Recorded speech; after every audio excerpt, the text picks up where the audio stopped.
अस्सलाम वालेकुम स्टूडेंट्स, मैं आपकी मैथ्स टीचर मिस उम्मे हुमायूं। ये वीडियो सिर्फ मैंने इंट्रोडक्शन के लिए बनाई है। इस चैनल के ज़रिए आपके पीके बोर्ड की 9th और 10th की मैथमेटिक्स पढ़ेंगे। स्टूडेंट्स, आपने मेरा भरपूर साथ देना है। आपने चैनल को सब्सक्राइब करना है। आपको जिस सवाल की समझ ना आए आपने कमेंट बॉक्स में आना है और मैसेज करना है। मैं आपको हर सवाल सोल्व करके दूँगी, ठीक है। एक और बात, जो एक्सरसाइज मैं करवाऊँगी आपने उनके नोट्स भी तैयार करने हैं। मैं आपको मैथ्स का पेपर हल करने का तरीका भी बताऊँगी, आपको ट्रिक्स और टेक्निक्स भी बताऊँगी जिसके ज़रिए आप मैथ में फुल बाय फुल मार्क्स ले सकते हैं, ठीक है स्टूडेंट्स। आपने इसके लिए सिर्फ एक छोटा सा काम करना है कि आपने मेरी हौसला अफजाई भी करनी है, ठीक है। और इसके लिए आपको क्या करना होगा, आपने चैनल को सब्सक्राइब करना है, आपने इस वीडियो को लाइक करना है और अपने दोस्तों के साथ शेयर भी करना है। तो आज मैं आपको 9th क्लास की मैथ्स का फ़र्स्ट चैप्टर जो है उसका इंट्रोडक्शन पढ़ाऊँगी। तो फर्स्ट चैप्टर है मैट्रिसेस, ठीक स्टूडेंट्स। देखें बुक में, आप देखें इंट्रोडक्शन टू मैट्रिसेस। तो आप देखें इस मैट्रिसेस जो हैं इसको सबसे पहले किसने इंट्रोड्यूस करवाया था? आर्थर कैली ने। इन 1860 में इंट्रोड्यूस करवाया था। ये देखिए लिखा हुआ है, ठीक है। और मैट्रिसेस की जो रिप्रेजेंटेशन है वो कैसे बनी है, तो देखें आप, अगर हम कोई भी हम वो लें, हम कोई भी नंबर्स लें, जैसे कि यहाँ लिए हुए हैं पाकिस्तान ने कितने मैचेस खेले हैं 8, और उसने कितने वॉन किए हैं 4, और मतलब कि कितने मैचेस हैं जो ड्रॉन हुए मतलब कि बराबर रहे हैं 1, और कितने मैचेस जो हैं पाकिस्तान हार गया है, लॉस्ट किए हैं पाकिस्तान ने 3। इसी तरह इंडिया के क्या है 8, 3, 1, 4। और देखिए ये एक टेबल बना हुआ है। अगर इसी टेबल को हम, ये जो ब्रैकेट है जिसको हम स्क्वायर ब्रैकेट कहते हैं, अगर इसमें इनक्लोज़ कर दें, बंद कर दें, देखें 8, 4, 1, 3, ऊपर देखें 8, 4, 1, 3, अगर 8, 4, 1, 3 को और 8, 3, 1, 4 को, जो कि इंडिया के मैचेस हैं, उनको हम एक स्क्वायर ब्रैकेट में अगर इनक्लोज कर दें या बंद कर दें, तो इसको हम क्या कहेंगे? ये जो हम स्क्वायर ब्रैकेट में इसको बंद किया है इसको क्या कहेंगे? मैट्रिक्स। इसको हम मैट्रिक्स कहेंगे, ठीक है। और जो मैट्रिक्स होते हैं उनको हम कैपिटल लेटर से डिनोट करते हैं, ठीक है। कैपिटल लेटर से क्या करते हैं? डिनोट करते हैं। मतलब कि हम यहाँ कैपिटल लेटर लिखेंगे कि ये, अगर आपने कहना है कि ये मैट्रिक्स ए है तो आपने कैपिटल लेटर में ए लिखना है, फिर इक्वल का साइन लगाना है, फिर स्क्वायर ब्रैकेट का साइन लगाना है, और फिर आपने एंट्रीज लिखनी है, ठीक है।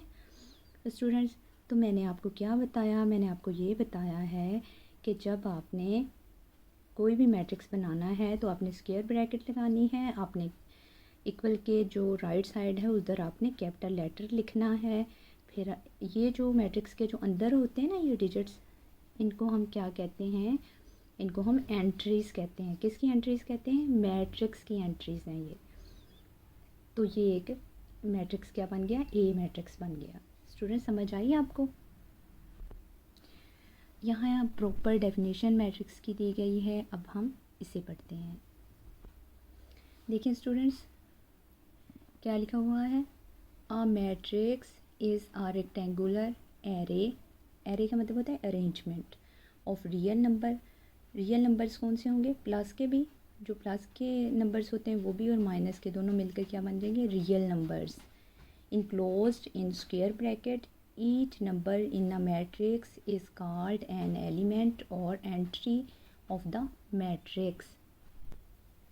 तो स्टूडेंट्स, इधर क्या कहा गया है?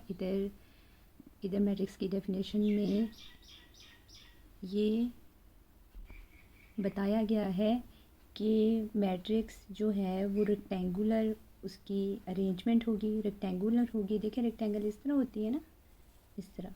तो ये देखें इसकी अरेंजमेंट भी क्या है? रेक्टेंगुलर है, ठीक है। और क्या है? और मैट्रिक्स के अंदर क्या होंगे? रियल नंबर्स होंगे, रियल नंबर्स होंगे। और उसके बाहर क्या होगी? एक स्क्वायर ब्रैकेट होगी, ठीक है।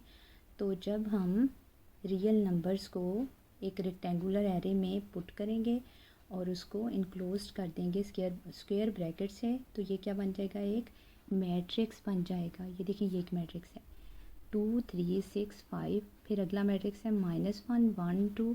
ये देखिए ये रियल नंबर्स हैं, देखिए प्लस के नंबर भी आ रहे हैं और माइनस के भी, 3 4 5 and 3 -1 -4 4 1 -3 2 -2 -3 are all matrices. In the matrix 2 3 6 5, the numbers 2 3 6 5 are the elements or entries of the matrix. अच्छा जी, आपको ये भी पता चल गया कि मैट्रिक्स की एंट्रीज और एलिमेंट्स क्या होते हैं। ये देखो 2 3 6 5, या आप ऐसे इसको पढ़ सकते हैं 2 6 3 5। ये जो डिजिट्स हैं ये सारे मैट्रिक्स की क्या हैं, एंट्रीज हैं। इनको एंट्रीज भी कहते हैं और इनको हम एलिमेंट्स भी कहते हैं मैट्रिक्स के। अब अगर मैं आपसे पूछूं कि इस मैट्रिक्स में कौन कौन से एलिमेंट्स हैं, तो आप कहेंगे 2 3 6 5 are the elements of the matrix. अब देखिए यहाँ मैट्रिक्स को ना किसी भी लेटर से डिनोट नहीं किया गया ना, तो अगर करते तो हम किस लेटर से डिनोट करते हैं, हम कैपिटल लेटर से डिनोट करते हैं। मैट्रिक्स को कौन से लेटर्स के साथ डिनोट करते हैं, कैपिटल्स के साथ। अब देखें आगे देखें आप, यहाँ उन्होंने मैट्रिसेस को कैपिटल लेटर से डिनोट किया है। सही है स्टूडेंट्स। अब हम देखते हैं, देखें A = 2 3 6 5। अब 2 3 6 5 वाले मैट्रिक्स को उन्होंने किससे डिनोट कर दिया, ए अब क्या है यहाँ, ए कैपिटल लेटर है। ये देखिए बी भी कैपिटल लेटर है, सी भी है कैपिटल लेटर। तो मैट्रिसेस को हमेशा किस लेटर से डिनोट करते हैं, कैपिटल लेटर से। ठीक है स्टूडेंट्स। आगे हम पढ़ेंगे कि हम अगर इस तरह एक लाइन खींचे मैट्रिसेस में और एक इस तरह लाइन खींचे तो इसको क्या कहते हैं, इन एंट्रीज़ को क्या कहते हैं। जो एंट्रीज़ इस तरह होंगी और जो एंट्रीज़ इस तरह होंगी इनको हम क्या कहेंगे। ठीक है स्टूडेंट्स। अब हम पढ़ते हैं इस तरह हॉरिजेंटल एंट्रीज़ के बारे में और वर्टिकल एंट्रीज़ के बारे में। ये हॉरिजेंटल लाइन है ना और ये वर्टिकल लाइन है। आप कहीं भी अगर लाइन खींचें तो ये हॉरिजेंटल, और इस लाइन को कौन सी कहेंगे, इसको vertical line. Horizontal line, vertical line. तो अब हम देखते हैं जो हॉरिजेंटल लाइन में एंट्रीज़ आ रही हैं, ये एंट्रीज़ है ना 3 4 2, और जो वर्टिकल लाइन में एंट्रीज़ आ रही हैं 3 -1 और -4, इनको हम क्या नाम देंगे। ठीक है, तो स्टूडेंट्स इनको हम नाम देंगे रोज़ एंड कॉलम्स का। ये किसकी रोज़ और कॉलम्स हैं, rows and columns of matrix. Students देखें, row and columns of matrix. The rows of a matrix run horizontally, ठीक है, horizontally, and the columns of a matrix run vertically to make the idea more clear. देखें example, देखें example में क्या है, A एक matrix है, उसमें कौन कौन सी एंट्रीज हैं, 4 3 2, और ये ग्रीन एंट्री देखें 1 5 2, और ये पिंक एंट्री देखें 3 1 4 1। ये देखें। अब जो इस तरह एंट्रीज़ होंगी ना, जो हॉरिजेंटल होंगी, इनको हम रोज़ कहेंगे, और जो वर्टिकल एंट्रीज़ होंगी उनको हम कॉलम्स कहेंगे। जो हॉरिजेंटल एंट्रीज़ होंगी उनको हम रो कहेंगे, और जो वर्टिकल एंट्रीज़ होंगी उनको हम कॉलम कहेंगे। तो मैट्रिक्स ए में कितनी रोज़ हैं, ऐसे हॉरिजेंटल है ना, रोज़ जो होती हैं वो हॉरिजेंटल होती हैं। तो कितनी रोज़ हैं, R1 R2 और R3। ठीक है स्टूडेंट्स। और कितने कॉलम हैं, अब हम ऐसे देखते हैं, ऐसे ये कॉलम है 1 2 3, C1 C2 और C3।